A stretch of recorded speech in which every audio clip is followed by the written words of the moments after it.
might blindly walk off the edge of the platform.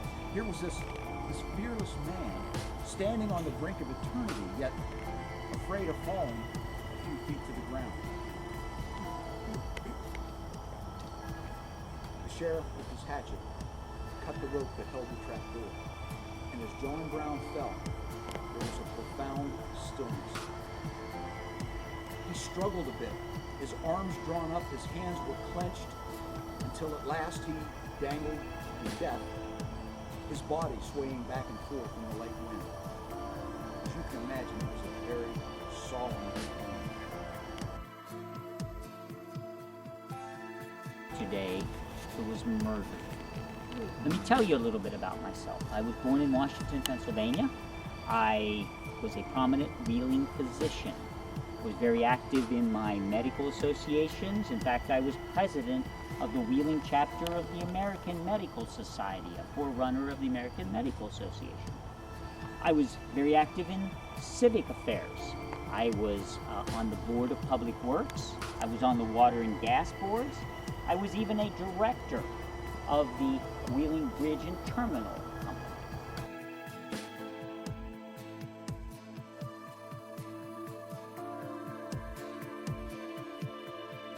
But anyway, homeopathic medicine is a holistic system of treatment.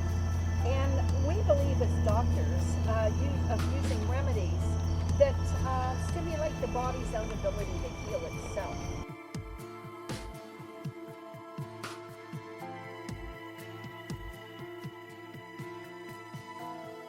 Thomas H. Norton, and I was born just up the river, Pittsburgh, Pennsylvania, in 1840.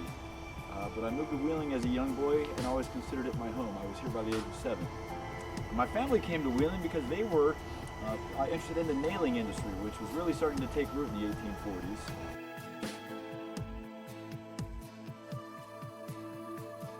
My name is Anna Hartley Little, and I was born in 1825 in England.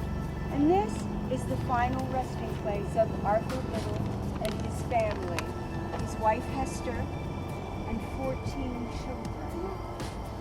Now, Arthur was born in 1810 and was a blacksmith by trade.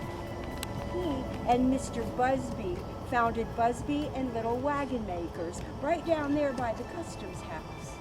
Now, they built a very special kind of wagon called the Southern Wagon. It was 10.5 feet long, all made of local hardwoods. It had 4 huge wide tread wheels on this wagon. It could carry a tremendous payload and only took 2 horses to pull that wagon. My great-grandfather, John Jordan, fought in the American Revolutionary War. He fought under the leadership of a general that you may be familiar with, George Washington. The other thing that's interesting about John Jordan is that fighting beside him was his son, William Jordan. My wife and my children are buried here, and our extended family is buried back here. My name is Stimson Harvey Woodward. I was born in 1813 in Taunton, Massachusetts. As a young boy, I got my start in the iron industry. By the age of 11, I was already a skilled iron nailer and skilled iron worker. Spent my teenage years in Massachusetts, but eventually moved south to the center of iron production in the country in Pittsburgh, Pennsylvania. Since my father passed away at an early age, I had very limited formal education, and I began working on the passenger boats. And then I learned glass blowing and went to work for a company called Hobbs & Barnes Glassworks. And by the age of 17, I was in charge of my own press.